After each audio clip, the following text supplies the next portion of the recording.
We have a whole section, 5 sections. One whole section is called COVID-19 Global Economy. Why would I have done that? That would answer question 1.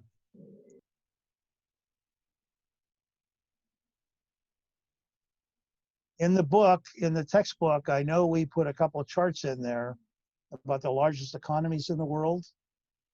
And in that chart, we show one of the states in the United States is one of the largest economies in the world. Now I'm going to read you this question because I just got something today that we're going to discuss next week. The question is, globalization is a shift towards a more independent and integrated global economy. That was pre-COVID-19. It's still going to be that way, but it's going to be more constrained. Because the EU now is saying, we're done playing with China and the US. We're going to do what's in our best interest, right? And so you're going to get a contraction of international trade, probably farther back than it should be. And then it'll eventually just work its way back to its equilibrium.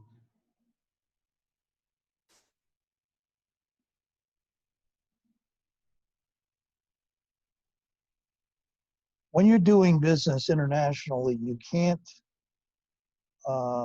approach it the same way you would if you lived out in a rural area and you sold fishing lures. You know, because if you're one product, one location, one small group of customers, there's a pattern to that, right? That is not, that we call those tactics. You know, once you get in the international world, tactics don't do it. You have to become much more strategic. You're going to want to look at that chart that we did, the SWOT analysis, and kind of review that. Make sure you know what those are.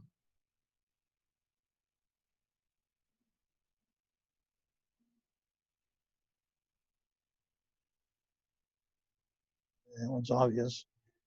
Hey, that one's obvious. That one's obvious. We covered that. We covered that.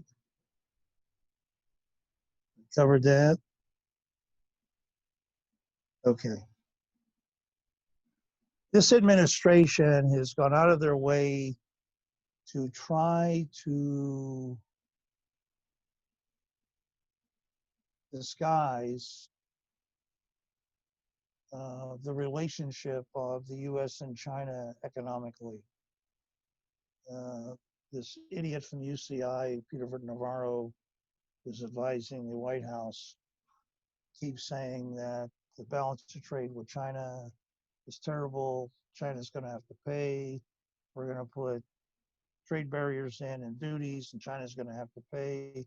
Well, first of all, you can put trade barriers and duties in. China's not paying anything. The American consumer is going to pay for that. So that was just, I mean, it's just nonstop idiocy.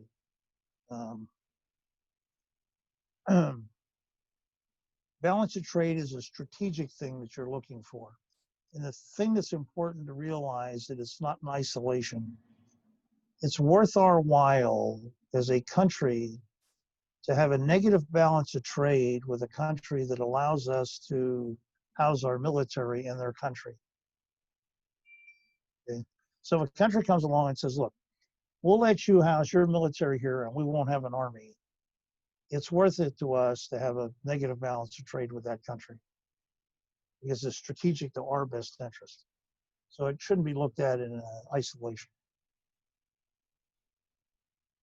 I covered that.